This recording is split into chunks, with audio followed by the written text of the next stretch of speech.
Hey, yeah, welcome back. Another day, another vlog. Ooh, that's a bit loud, isn't it? Apologies, guys and girls. Welcome back. Another day, another vlog. Here we are again. Very quiet day. It was a little bit burnt.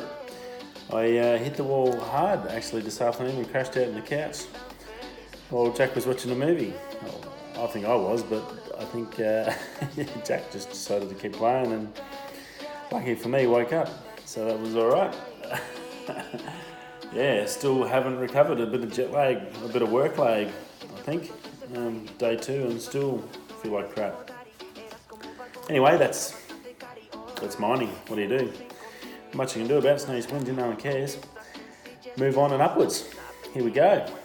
A few good things happened today. Was going to go out and do some shooting. It was a bit wet. Jackster wasn't in the bestest mood, the little champo. Took him to the shops. We had Krispy Kremes, and he was into that. And then after that, he sort of just wasn't really into it, the poor little fella. So I didn't really want to take him anywhere, and sort of running out of spots in Perth. I've got to be honest with you. I've got a couple of spots left. I still want to do the aquarium and the Fremantle Prison, but I'm going to do the Fremantle Prison with Carla. With Jack, so I've got to save that one, and the Fremantle Prison I just can't take him there because it's a big open. I really need to get in there and do that one by myself. Going to try and get to the boat show on Saturday. I'm still tricky about that. I've got to work it out either tomorrow or Saturday, see if I can get to it. Fingers crossed I can fit it in. It's a little bit tricky this week with Jack's birthday. We've got a heap going on. Cakes to make, food and stuff and all like that to get ready for the party. So yeah, a little bit busy, but it's my son's second birthday, so I'm not really too fussed. More important things. Family's number one. Uno number uno. Anyways, bit of news. It's probably more so products today, a little bit of stuff. Probably go backwards from the list, I think. We'll work up into the good stuff.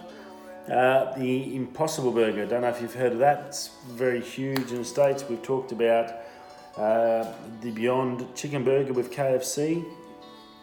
Well, the Impossible Burger is the meat variation of that. Again, 100% plant-based, a different company. So you've got the Beyond that's doing the chicken, and Impossible is doing the meat. 100% plant-based beef, even down to apparently it's got blood, and you can see a bit of blood coming out of it or something, apparently. They have raised $700 million, and they're selling out America-wide. So huge business, $200 billion a year business. So if they can get a percentage of that, they're laughing. So that's $2 billion a year they can make. So that's better than most companies can do in their lifetime. So good on them. If they can do it, I don't really understand how, if you want to be a vegan but still want the flavour of meat, I don't understand that. If you want meat, you eat meat. I'm a meatitarian. I don't really understand. But definitely interesting, and there's options there for everyone. I guess if you want to feel like you're not out of place and you don't really like the meat, but you want to feel like you're in the place if you're going out to eat with friends or family, then yeah, sure, great option for everyone.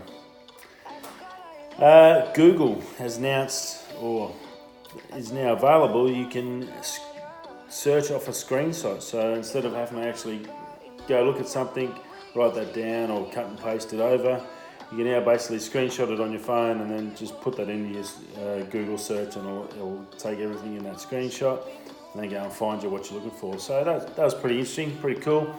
A little bit of a time saving, and sometimes, say for instance, if you get something on a Japanese site, fishing gear, looking at reels and stuff, grab that, search for it. You might be able to find another spot where you can buy it. It's not in Japan. Or again, anything to do with foreign languages or different countries, it might be quite handy in that regards. Getting something that you do want and then just finding out where else you can source it. So very cool from Google. We talked, I think about a week ago, about Apple glasses. and the new VR range that's coming out. Facebook's jumped on board. Zuckerberg's right into it. He's teamed up with Ray-Ban and Oakley, the companies that own them, to make the glasses that you actually will want to wear. They're looking at a timetable of around 2023 for that, so that'll be pretty interesting. He's got the cash, obviously. He'll be able to flog it on Facebook, so everyone will know about it and everyone will be into it. So he's got the sort of the advertising avenue for it, so that's always a good option for a company to have something where you've got one of the biggest advertisers on the planet. What they're going to do with it, the technology is going to be, I guess, the tricky part. Apple are a hardware software company, so they're very likely to bring out something quality, same as Google. They've got that search, they've got tech, they've got hardware, they've got software, they've got all that. Facebook's basically just a pure software, and it's a search and a data-driven business. How they're going to do this, be very interesting to see what option they come up with. Oppo phones, don't really get them, but they do the OnePlus as well. They basically own the OnePlus, those phones. They've come out with a phone that can do a full charge in 30 minutes. It's a 65 watt charger, 4,000 milliamp battery, but a fully charged 30 minutes. So while you're having smoke or lunch, you can leave your phone on charge, come back and be fully chockers, ready to go. Great technology. They're going to be able to carry that over to all the different ranges and lines, obviously. So very, very cool tech, and it's something I'm sure the other phone companies will be looking at, because with all the things you can do on a phone, especially gaming and all the other bits and pieces with phones and now editing, they're going to be putting more emphasis on with the cameras. Those batteries are going to get smashed harder and harder, so being able to charge it up to a full charge, definitely something that needs to be looked at. So good on them, and I think that's only going to help everyone in the long run. Oh, where to go to next? Rightio, I'll leave that one to last. Unbox Therapy. You know the brand, they're huge guys in the tech world, they're huge, you get a lot of information off them. Very lay down the line, this is how it is. They don't seem to dodge or bullshit stuff. They're actually pretty honest about what they actually appraise, so that's pretty good. They've come out with their own backpack. He's come out, Lou. It's a briefcase style, but it's made by PackSafe, which are really good in travel circles. All the anti-theft, it's basically got all your anti-theft, slash protection, zippers, locks, all that sort of stuff. He's done his own theme on their best-selling one.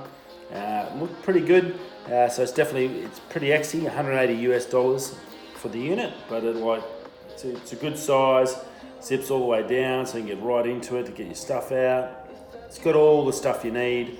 If you're a traveller, if you're doing a lot of travelling, or guys going to college or university in the big cities, this is definitely something worth looking at. Could save you losing your laptop or your phone or anything valuable. Even camera guys, it had a good thickness to it, so it could probably hold a camera. It doesn't have the portion set up, so that was about the only thing wrong with it. Whether down the road, he's not a cameraman, obviously, he's more just carrying his laptop and gear, so I was more set up for that. But it did provide a few options and stuff, and obviously camera gear is so expensive. One thing I don't think they look at waterproof and access and stuff on camera bags, but they don't look at the security as much, I guess, on them. And with the mega dollars of cameras and lenses and even data cards, just a huge money. Security, I think, probably needs to be stepped up. There's definitely options there to go for PackSafe to go into that camera side and up that security side. So it's pretty cool. Yeah, definitely check it out. $180 on PackSafe. It's available now on the US site. I'm not sure about the Australia site. I don't think so, as per normal. We're about 6 months behind everywhere else in the world. That's about the time it takes for our internet to catch up, I think. I think that's about the same time. Yeah. Okay, leaks. one of the big camera guys, Jared Poland, is talking about, from Thronos Photos, Eos RS, a pro Canon. It's been talked about for a long while that Canon need to bring out a Pro Series mirrorless. They got the EOS R, which was really well taken amongst all the creative community. It was probably frowned upon as much as it was fantastic for the creative. It still wasn't up to the level of a high-level Nikon or a high-level A9 Sony or the Z6. Still not there for the pro guys, for the options and stuff they need. So that sounds like next year we could be getting a new line of Canons out. The RS will be the version. It's 80 megapixel, new joystick, dual SD cards, in-body stabilization, all the good stuff. He called it, he basically said that Canon was the one to watch, and I hope so. Being the guy that runs Canon, it'd be great to see Canon sort of extend that, because then the other stuff becomes a little bit cheaper, which means then I can, once down the road, I can move from the M50 maybe up to an R or whatever the next model is, because the lenses are renowned as probably the best lenses you can get for the price. And they are XE, anywhere from $1,000 to $3,000 or more. But the glass is fantastic. The cameras haven't been up to standard. Sony, over the last 5 years, has been the gurus, especially in the creative scene with mirrorless. Sony's definitely well above the A9 series, A7, I think it's up to the A7 IV, and the A9's like an A2. And they're both amazing cameras, and their autofocus is just unbeatable. Canon's is pretty close behind, probably on autofocus, and the rest are probably, that's where they've fallen down a bit. It hasn't let them come up. So for a pro range to come out, it's going to have, I guess, everything of their best technology, 80 megapixels, which is huge. You do have the Fuji at 100 and stuff like that, but then you've got the variations in between. How much do you need? How much? 100 megapixels, and I've looked at a fair few cameras lately where 100 megapixels are fantastic. It allows you to crop down and still be able to get good quality out of your photos. It's not necessarily the 100 megapixels. It's sort of what you can do with it, I guess. So, and Canon being good color science and all the rest with the lenses and everything like that, 80 megapixels is going to be a huge jump, and it's going to make things look fantastic. So be very interesting what they do with that, and I'm assuming they'll probably make sure that there's a 24 frames a second for the American market, because they have been going nuts about the new ES 90D and the M6 not having it. They're pretty pissed off. So I can't imagine Canon coming out with another camera that doesn't have 24.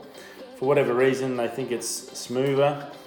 It's what their television runs on, and it's what they all run on, 24. My Australian version, Canon M50, doesn't have the 24, it's got the 25. I really can't notice. But then again, I'm a rookie, so I guess the guys that have been doing it for a long time, maybe they can tell.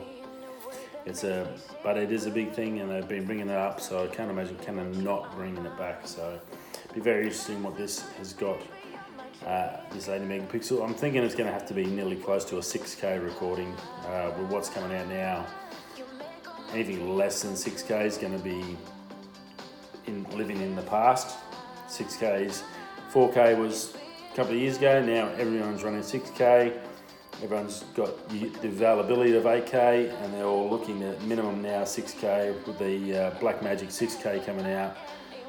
It's got to be at least 6K recording minimum, and up high maybe 80 megapixel 8K, because the megapixels doesn't really affect the K recording. So be very interesting to see. I think it's going to be huge. Right, the important stuff for all us low level scum, we've gone through the pro stuff there, and we come back down to us basic average, just having a crack and having a bit of fun, and we enjoy it. Us action, you got fishermen guys, you surfers and all that. The GoPro has been the king of the world for a long while. The DJI come out this year with a fantastic camera, and I think it's on sale now for $469. Check that out.